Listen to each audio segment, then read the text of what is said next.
Hello, Dina. Hello, welcome to my little place. How are you doing? I'm doing wonderful. How are you doing? I'm doing great. Okay, so I really wanted to say that this video is especially requested by tons of you all who support me on my social media fields. But yeah, let's start the house tour. Okay, your living room looks really minimal and beautiful. So, can you show us around, please? Thank you. As you saw, I was lighting some candles because it is a rainy day. It is. It is pouring like crazy, but I love it. We all love some rainy day.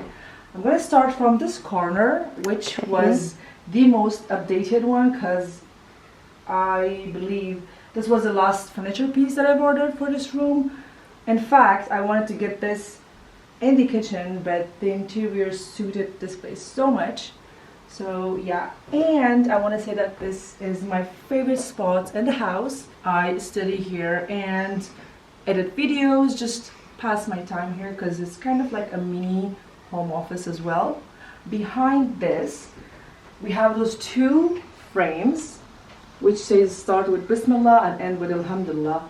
Even that was really requested a lot from you guys on my Instagram DMs asking me from where did I get it or how did I order it or something like that. But let me just tell you, it's completely DIY, and in fact I printed the whole thing out of Pinterest. Okay, this is very much related to this video actually. So, one of your supporters asked that, how do you manage to keep all the whites in your house clean and basically in general keep your house clean? Oh, this was a good one. First of all, of course, you have to be very precise while choosing your furniture, which is go with something really minimal, and that is like half of the achievement you've gotten. When you choose minimal furnitures, then overall your house looks clean or easy to tidy it up. I have very immediate guests since I live in the central Istanbul, so choosing minimal furniture was the top thing for me.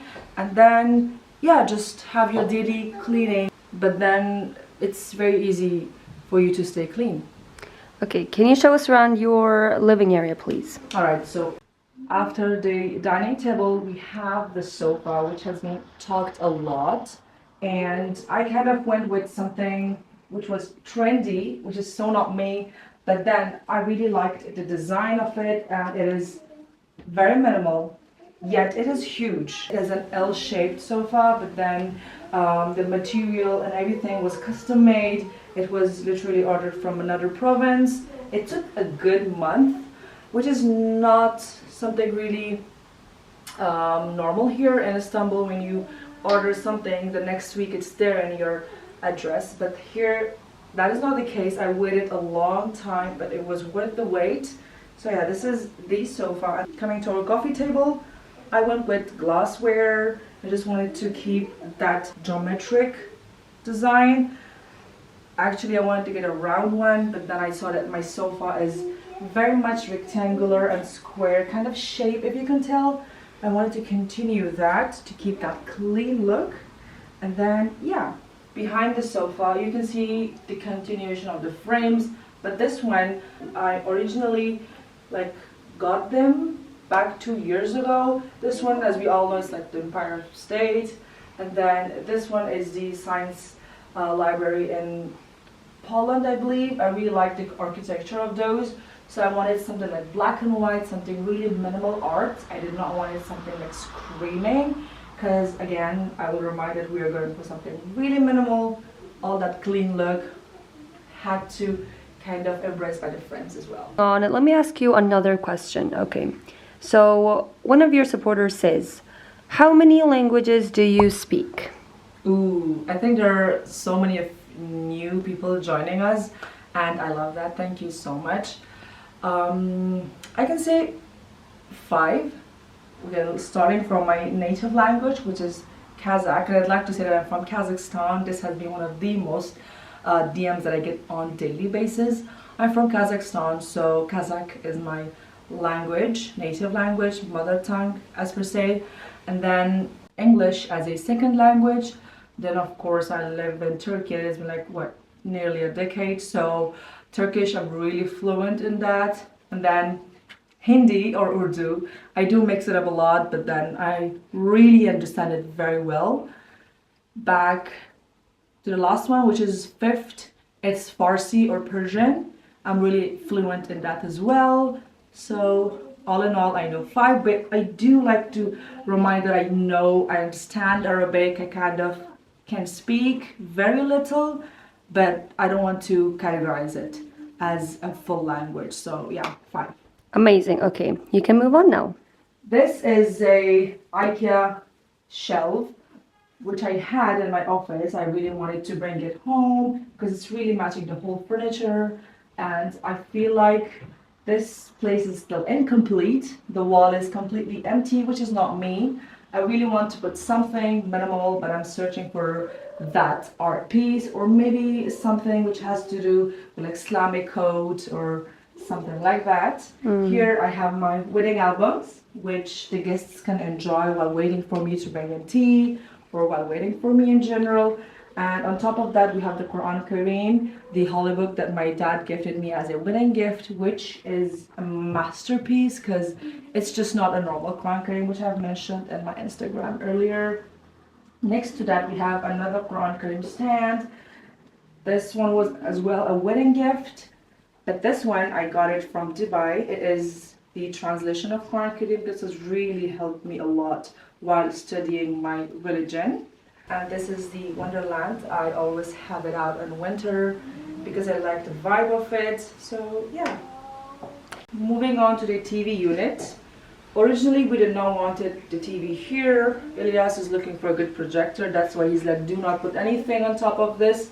He wants a plain wall. So we'll see that. And then as you can see with the TV unit, I went again with something really minimal, just a piece of furniture that is mounted onto the wall. It is very spacious, like I do have a lot of things inside it, dishes especially. Next to the TV unit, I do have like my prayer mats and then my prayer gown, which is really accessible, easily accessible for me or for the guests or for general, for Ilyas, because it's really easy. You don't have to go search for prayer mats. I really like this idea. And then we have a whole length mirror, a full length mirror where I can just, film outfit ideas or just like take pictures. And at the same time, it kind of reflects lights, kind of opens up the area. So this is it for my living room. Next to the living room, we have the bedroom. As you can tell, I have like continued the color tones and everything similar to the living room. I just wanted to keep everything similar because once I go to shopping, then you have this ongoing list for bedroom, for living room. That's why everything looks so similar when it comes to the color scheme. I kept the bed as well very, very minimal. As you can tell, even the bed frame is really minimal and light. That is the thing, when you want to keep your house clean, you have to make sure that everything is just so minimal and there's nothing screaming, and everything is just so put together and the tones are really matching with each other. As you can see, everything is very simple. We have the bed and I have one bedside table because this is significantly small to my last bedroom that I had. And then we have a dresser over here which has like my accessories, some perfumes, and then now that I don't have any office space, so we do have like a little electronics going on here. Before moving on, I want to ask you another question. So someone asks your fave spot in your home. Ooh, my fave spot, there are two. I did mention that the first one is my dining table area because we eat there, we hang out, I get to do a lot of my office work there. But then I will tell you the second one once we move on to the kitchen. Across the bedroom, you will find the kitchen, which I believe is not tiny compared to what you get as a kitchen in Istanbul, especially the area we live in. On the left side, you find the vacuum cleaner because we had no other space for that. So the counter space went through a renovation because the house owner originally wanted the cupboards and everything to be completely renewed. I was so lucky to be a rental person here. And then the dishwasher was upon my request. I really wanted the whole look of the cupboards put together, just like we mentioned earlier, the minimal look. So I did order a dishwasher where you can completely disguise it and conceal it with the cupboards, and look how neat it looks. It does make a lot of difference. So just in front of it we have another cupboard. I mean, no matter how many cupboards you have in your kitchen, it's still never enough. And you guys ask about the favorite spot, and this is my second favorite spot in the house. I really wanted shelvings that's really minimal, and it kind of serves as well, like you can legit put your things here, not for just picture, but actually use it. If you follow me on Pinterest, you would know that this is my always like all-time favorite thing to do, just have shelves and decorate the shelves. So yeah, right on top of the cupboard we have a coffee machine and my air fryer and my fruit holder. Yeah, that's it for the kitchen.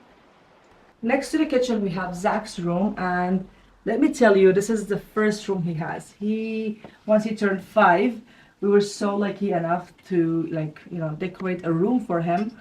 Originally I wanted a complete like Montessori beige color children's room, but then I did ask him like what does he want, and he immediately said that he wanted a car bed. So yeah, his grandma purchased that for him as a gift. Before we move on, I'm quickly going to squeeze a question. This question is deep, but it's very, very beautiful. What are you most grateful for this year? Oh my goodness. Okay, I'm not gonna get into very detail, but I'd like to say for a roof, for my loved ones, for my health, and to know that the next day when I get up, I get to find my basic necessities and needs. So I'm really grateful for the things that are not really easily seen by the eye, but those are the things that I'm really grateful, especially what the world is currently going through. I'm really thankful of those. So, yeah. As you saw, this is Zach's room. He has his bed, his study area, toys, and then a board. So we had a very limited space in our bedroom, hence Zach's room was huge. We just wanted to squeeze in our closet. This is the cupboard. We do not have any kind of like closet that's specified for us. So we do have like a cupboard where we keep our clothes, especially me and Elias. So yeah. Next to Zach's room, we have the toilet or bathroom. I'm really lucky that it's huge and I get to decorate it and I get to just style it very easily. It is big, and I do have like my washer and dryer inside it as well. So we don't need to go really in deep, but as you saw, it is, again, I wanted to keep it very minimal and very chic, and a place where I can get easily motivated to do my skincares or just self-care in general. I want to ask you another question very quickly. When did you start wearing the hijab? Oh, actually, I started wearing the hijab completely by myself when I was 13. That was the first time when I kept the headscarf on my head and I was trying those styles of how it would look nice on me. And that time we used to live in UAE, Sharjah. Then we had a lot of options, try different types of headscarves. Then I went with a suitable one. God, I hope I won't show that, but it's a hideous one. Those big heads we all used to have. It was a phase. Yeah, so it was 13, but then I went back and forth of removing it for studies purposes, because when we shifted to Kazakhstan, that's where the hijab scarf was kind of like the head scarf, and hijab was kind of not really allowed in the official places like schools or colleges. And I can say I completely wore the scarf with everything in general was 18? 18, yeah. I wore it around when I was 18. So there's your answer. Last spot in this apartment, which is the hall that's connecting to the living room, to the bedroom, to the kitchen and Zach's room.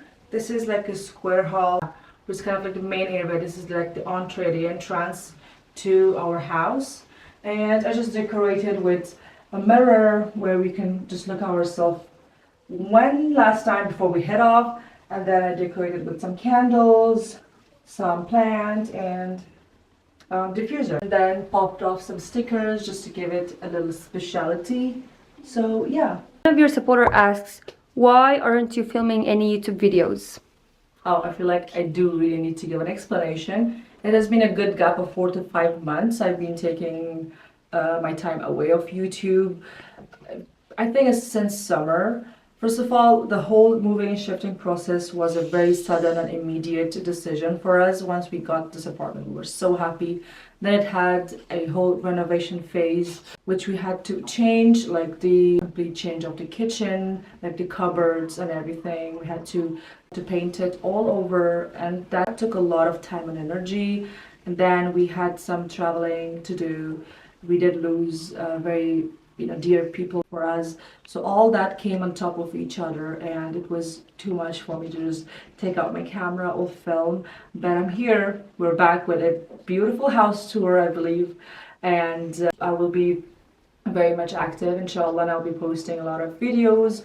And I do want to tell you guys, if you want to see anything, what kind of content you expect from me, please put it in the comments down below, and let's chat there as well. Thank you so much for your love and support, and I've been really away and I really miss it here. Thank you so much. Stay safe and bye. And I quickly want to mention that we still have a lot of missing pieces, especially the chandeliers and like lamp shades and stuff that I need to purchase, but this is a process of decorating your house. But yeah,